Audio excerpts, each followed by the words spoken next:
The Holy Book, Sefer Hayashar, Episode 76.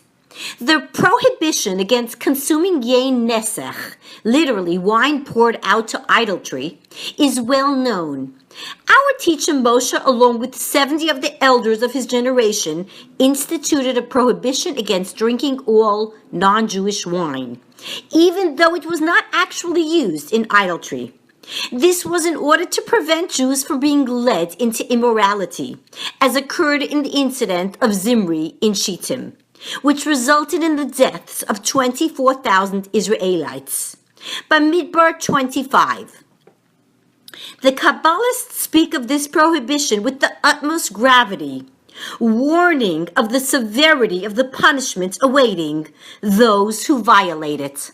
In most countries in this region, wherever wine is made, there's a tendency to treat this prohibition lightly. Moreover, Jewish manufacturers even sell it to upright Jews under the guise of a kosher wine, thereby bringing evil upon others as well, for which they bear responsibility for the sin of the multitude. Therefore, it is the duty of the rabbis and judges of the land to issue a ban of excommunication against these products. For if wine is touched by a non-Jew, any time after it begins flowing into the vat, it becomes totally forbidden. For this reason, careful supervision is necessary to avoid transgression. Thus, rabbis must refuse to issue certifications of kashrus until they have ascertained clearly that the wine was made properly.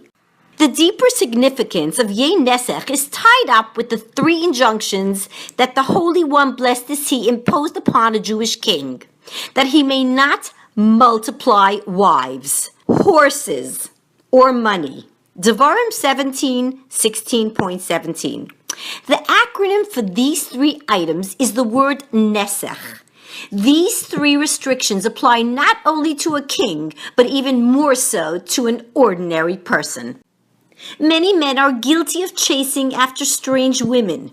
You must know that a man who imbibes yain nesach in the taverns of the Gentiles will inevitably be drawn after strange women as well, because one sin leads to another.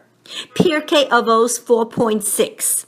Thus he violates the injunction against multiplying women. At the same time, he disperses his seed like a horse, for the horse is the symbol of profligacy. As can be seen from the verse in Yecheskel, their stream is like the stream of horses, 23.20. Such behavior is associated with animals. That is why a straying wife was required to bring an offering of barley flour, for barley is used for animal fodder.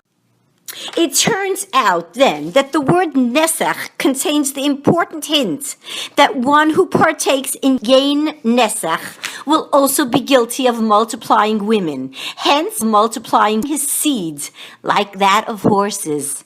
In consequence, he will descend into such poverty and indigence that he will want for a loaf of bread. As Scripture warns, for the sake of a harlot of a man will come to a loaf of bread. Mishlei 6.26. In this way he fulfills the third injunction. He shall not multiply money. This is why nesach is an acronym for women, nashim, horses, susim, and money, kesef. Therefore, let a man stay far from this iniquity. I heard from my illustrious father, who heard from the saintly Rabbi Yaakov Temerlis, that whoever stumbles in the sin of non-Jewish wine will be reincarnated in the form of a donkey in fulfillment of a linguistic coincidence. For the Aramic for wine is chamar, while the word for donkey is chamor. Therefore, let a man distance himself from the prohibition against non-Jewish wine, and also from the liquor made from the lees of such wine, which is included in the prohibition. Whoever avoids this prohibition is called holy, and it will be said of him that he is holy.